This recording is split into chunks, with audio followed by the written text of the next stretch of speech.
Hey everybody, welcome back to Gideon Stuff. Today we've got a really cool knife review for you guys. We're taking a look at the Dan Peters Full Tang Tactical. This is a big knife. I had to really raise my camera up and zoom out a little bit. We'll see if we get the focus just right. But very, very interesting knife. This is definitely in a kind of category that I've never touched before on the channel. So I'm actually really excited about that. Before we go any further, we have to give a huge, and I mean a huge, massive thanks to Zach, who sent this knife to the channel. I really appreciate that. Without him, I would not have had the opportunity to take a look at this knife. He's beyond generous and just a really awesome guy. So thank you to Zach. If you guys see me in the comments, tell him thanks as well. Okay, let's go ahead and get this review started without any further ado. Start off with our blade length measurement. Sharpened edge here is coming in at about 5 1/4 inches. Overall length is coming in at like 5 3/4, just a little shy of 5 3/4 inches. Definitely, not a small knife. Let's go ahead and do some size comparisons. What do we want to do? You know what? Let's do the rats, just because we got to, right? We can't do size comparison without the rats. So, ta-da! There you go. I guess. Let's do a couple of more maybe relevant size comparisons. Let's pull out the Cold Steel SRK. And how about the Gerber Strong Arm? Sweet. Very broad blade on this knife for sure. And I think we're just going to call it quits. Excuse me, on size comparisons right there. I don't really think we need to go much further than this. Sweet. Materials here. Well, we are looking at a drop point kind of double hollow ground blade of CPM 3V, which is pretty freaking sweet. What is this handle material called again? Oh my goodness. Oh, I should have written it down. I thought I had it memorized, but it's flying my head right now. We're going to have to look that up real quick. Excuse me, technical difficulties. Taro Tough. It's called Taro Tough, and it's like a grippy, rubbery G10 mix, from what I can gather. The sheath is a simple leather drop sheath. Bada bing, bada boom. There we go. Alrighty. Let's go ahead and go do some cutting and such. I have been putting off this review for a long time. Or not really putting it off, but I've been waiting for the right time to review this knife because I was really conflicted with this knife. There is so much here that I love. I think this is an amazing knife, but I could not get behind it in some ways due to just the way that I use fixed blades like this. Like, this has nothing against this knife, but normally in a review on a fixed blade like of this size, I'd be out batoning through wood, I'd be out maybe doing some chopping, things like that. But this knife isn't really for that. I took it hiking and camping, took it on a couple of mountain climbs with me, and I got some use out of it around camp, cutting vegetables, slices, really, really good. But I was going to do some batoning with it. I got 2 strikes in on this secondary edge here, and I was like, I can't do it. That just, nope. And it wasn't really batoning that well. But this is a tactical knife, right? It's not an outdoors knife. So we'll get into all that later. CPM 3V, great steel for toughness. If you're going to be, doing some fighting or some bushcrafting, it's going to be a good steel for that kind of stuff. Dan Peters, he treats it to 60, between 60 and 62, which I think is fine for this kind of application. In fact, it's really, really dang good. But yeah, this is a stabby, slicey type of knife. So I have to do some stabby, slicey type of things today. So let's go ahead and let's do that. full disclosure for those of you who may not be able to tell, but I am not a tactical kind of person, so we're just going to be doing some water bottle slices. I don't have any tatami mats or anything like that, or what have you. I don't have a dummy here or anything to fight. Whatever. I think first we'll just do a, toss her up and slice it type of thing. How's that sound? Maybe just like that. It's hard being my own cameraman. Nope, that is too... Nope, right there.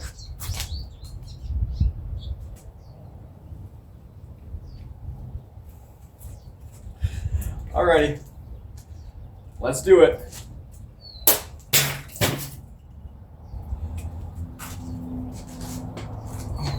That was a bad strike by me, probably. That was a little too close.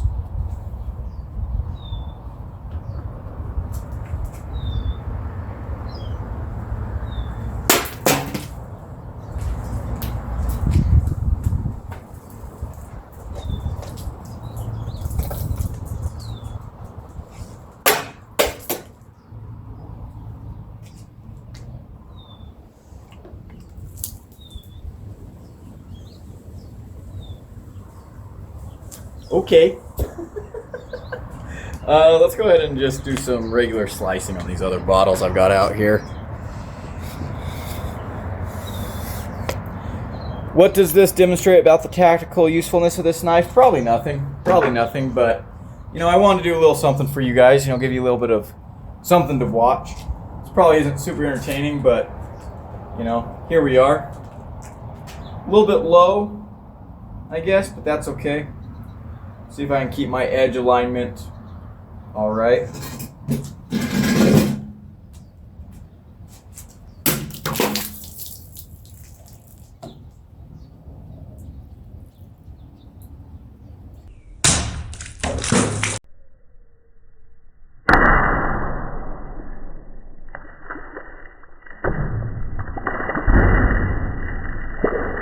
Nice.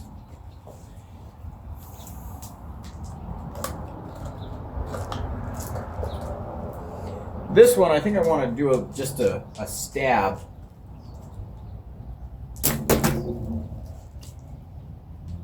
Okay, I think I went a little bit off.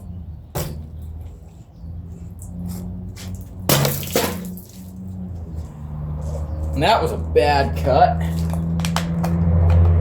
Went above the water. There we go. I hit right where I'd already stabbed.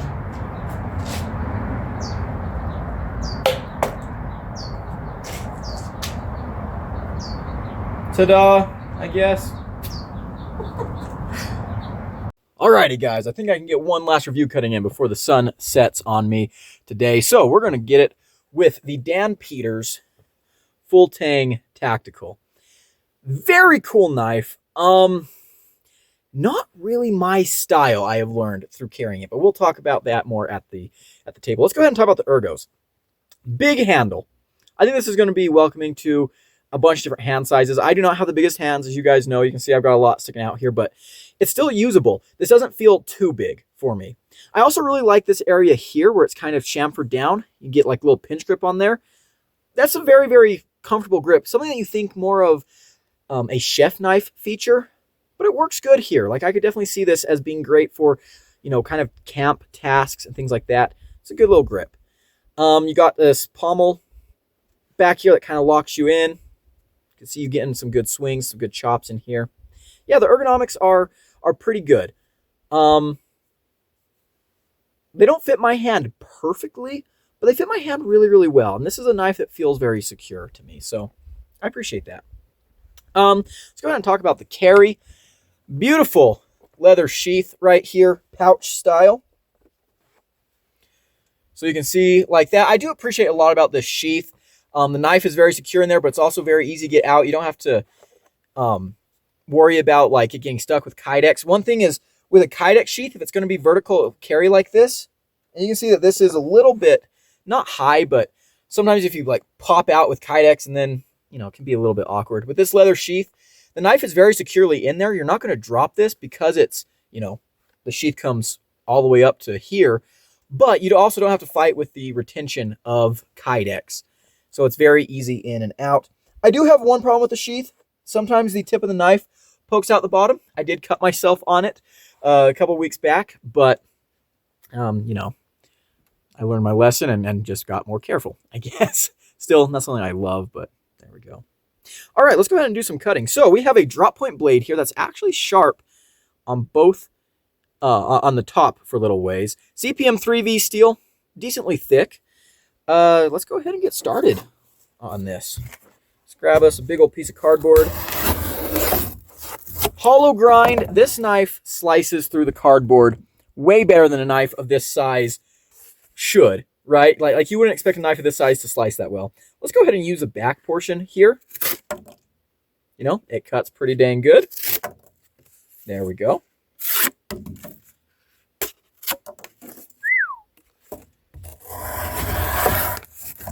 And both portions are hollow ground, which is really, really cool. So you do have a very acute tip out here.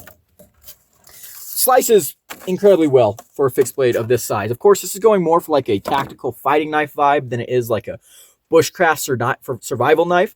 So sliciness is kind of emphasized over maybe impact resistance. Although that impact resistance is kind of covered by the fact that they're using 3V steel. All right, let's get our rope pull going on out here. I don't think this is going to be much of a problem at all. In fact, actually for the rope pull, you know what? For the rope pull, let's do the back of the blade. Okay, couldn't get like that much power off of that. That's probably just the angle was a little bit awkward. Went through there, no problem. Let's go ahead and do some pushes. What? Holy smokes! 2, 3. Yeah. Yep, that felt pretty good. For a big hollow ground blade. Yeah, not too shabby.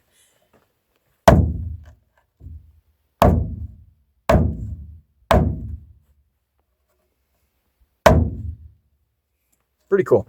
I don't know why I did that. I just wanted to.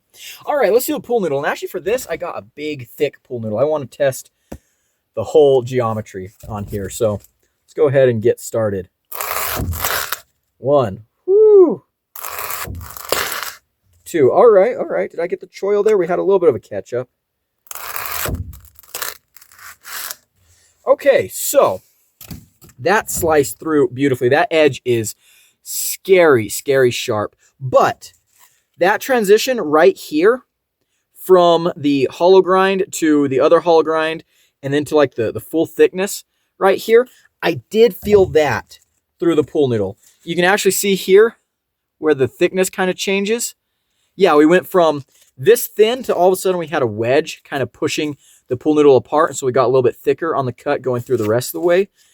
But I mean, it's kind of be expected with a wedge, right? I mean, we are getting thick here. Overall though, like that was pretty dang impressive. And yeah, this knife is a beast. That is definitely a cutting champion. And it's a looker too. Just look at that. All right, let's go ahead and get back to the table. That was a bad throw. There we go.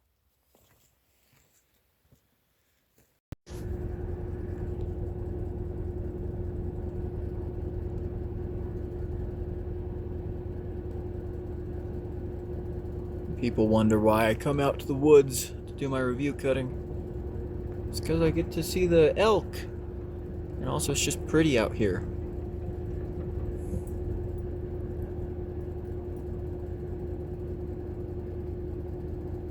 Gorgeous animals. Kind of awkward looking animals, to be honest, but gorgeous.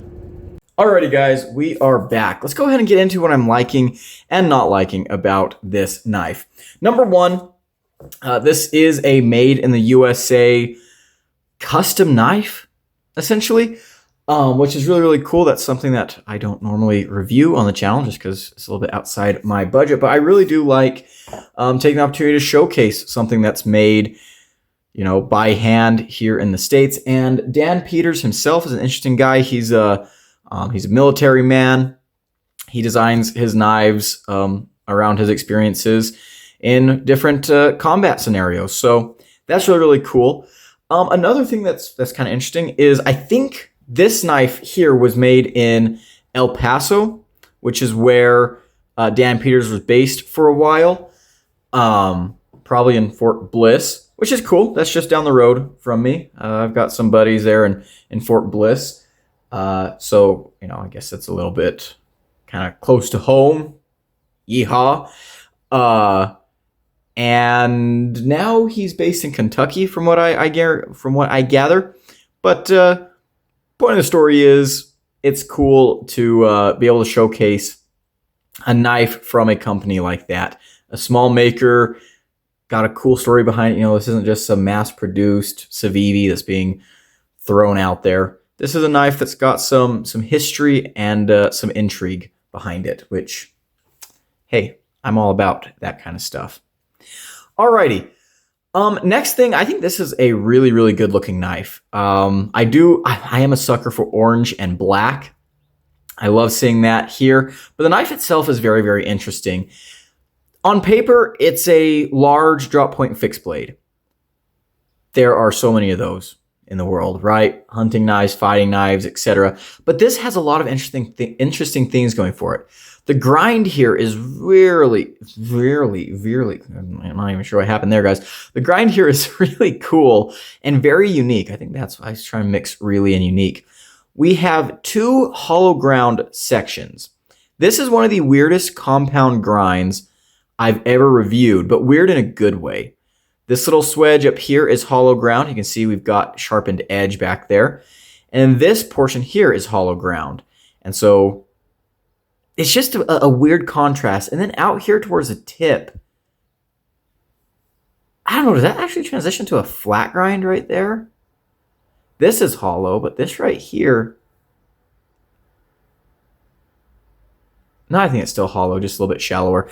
Just a really, really interesting blade. This knife has a lot going for it that makes it stand out from a crowd. It's not just another run-of-the-mill fixed blade.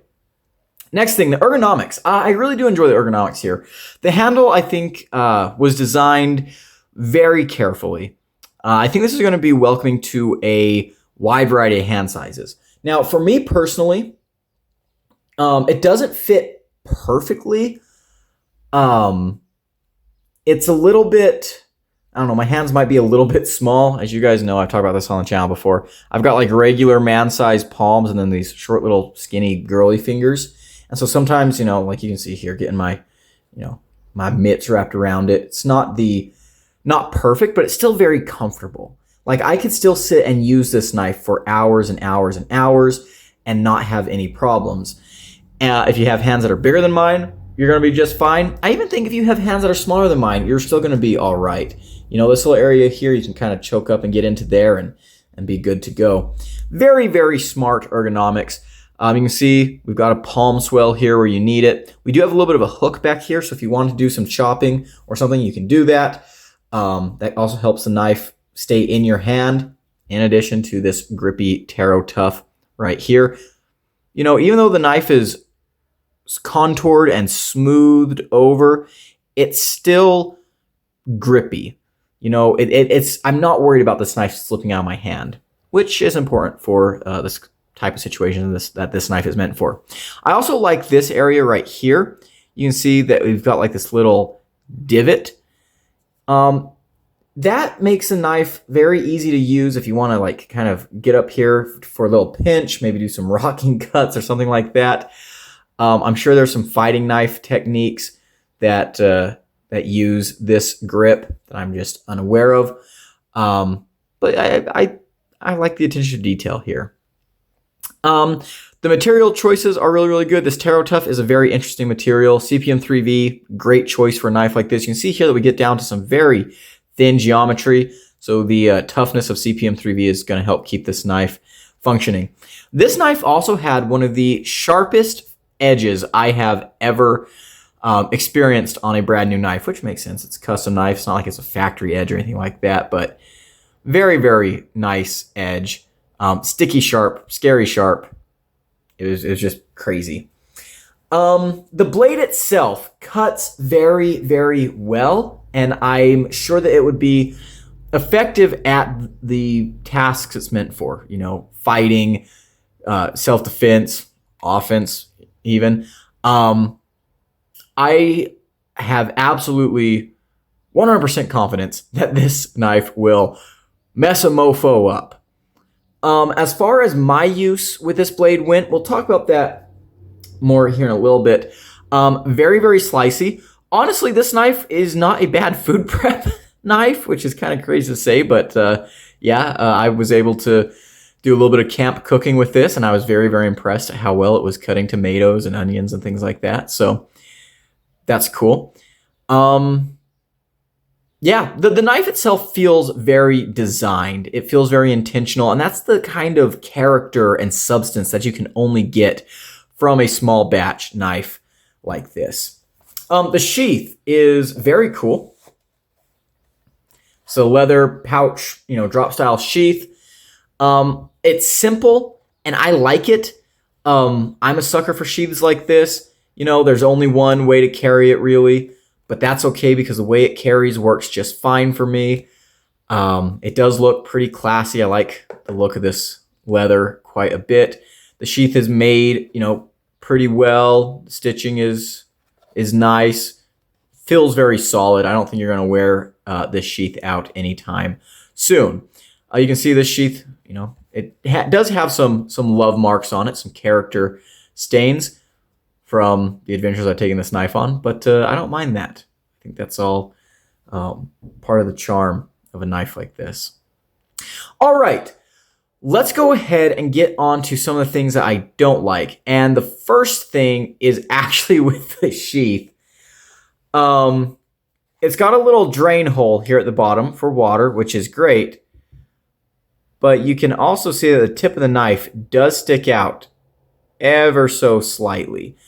Not a lot, you know. It's very, very slight, but it does stick out. And I did actually cut myself on that while I was climbing a mountain a couple of months ago. You know, as I'm hiking up this mountain, the knife is kind of shifting around and stuff. That point presented itself and my arm swung back. I was actually pushing through some brush and I was pushing something kind of behind me. I let it go, and as my arm was coming, as my arm was coming, I can't remember if my arm was coming forward or backward and cut myself. Regardless, I nicked myself on the edge of this sheet, on the edge of this knife here. Not a bad cut, like literally just a nick. You know, it bled a little bit, but like it healed up, you know, very, very quickly. But still, that's not something I'm a huge fan of, and it's definitely worth mentioning. When your knife is in your sheath, it should not be injuring you. But yeah, that's the biggest negative right here. That's the biggest thing that I can point to as being objectively bad. The rest of my complaints with this knife aren't even really complaints. This is not for me. This knife is not for me at all. That was something that took me a long time to realize. I put off reviewing this knife for so long because I kept wanting to love this knife. Like I was getting so close. And I do like this knife. I like a lot about this knife. But the thing that was holding me back, that was really frustrating me, is that this knife really, I don't have a use for it. I just don't have a use for this kind of knife. I do a lot of hiking and backpacking and mountain climbing and things like that. And so I like survival knives and bushcraft knives. And this is a great size. I like the sheath. This was easy for me to carry. I took this on several adventures, several camping trips. But I realized that this knife doesn't do a lot of things that I need a knife to do. Number one, I really have no need for this secondary edge up here. I get it, you know, for a fighting knife, that's fine, right? But for me, I just don't need that. The other thing that I would like to be able to do with a knife this size is baton. And this knife here, you see that the blade stock is, you know, fairly thick back here. CPM 3V is a great steel for an outdoor knife and stuff. But the way that these grinds are done, and the hollow grind, makes me feel like this would not be the best batoner. And also, batoning with this knife, smacking the secondary edge with another piece of wood, just really, really grinds my gears. That's just, you know, not something that I would want to do, right? When it came to around the camp, this knife was good for food prep, like I said. Not the best because it's big, like it did really, really well, but I could use other knives, I guess is what I'm trying to say. When it came to processing wood and, you know, whittling and things like that, it was okay, but there's so many better options out there. And so for me personally, this is not my style fixed blade. This is, if I'm going to have a fixed blade in this size range, I want it to be more outdoorsy. And that is not this knife's fault. This is a tactical knife. It's the full Tang tactical, right? I'm not a tactical operator kind of guy, so yeah, obviously this is not my kind of knife. So everything that I just said over the past couple of minutes, you can disregard if you are a tactical kind of guy because it doesn't really apply, right? You wouldn't take your grandpa's 76 Chevy to the Indy 500, would you? No, you know, the right tool for the job. This is not the right tool for bushcrafting and survival. It might be the right tool for edged weapon maneuvers. What was I even going to say? I was going to say tactical applications, but that sounds like such a mall ninja term. I don't know what I was going to say. Anyways, you guys get the point. Let's go on to my final conclusions. I love this knife. I think this knife is very, very well built. I think it's got a lot of personality, and it's definitely very, very high quality. I can say all that 100% honestly and still admit that this just is not for me. However, if it is for you, if you like what you see with this knife, if you're just a collector or if you are a tactical user, I would say get one, right?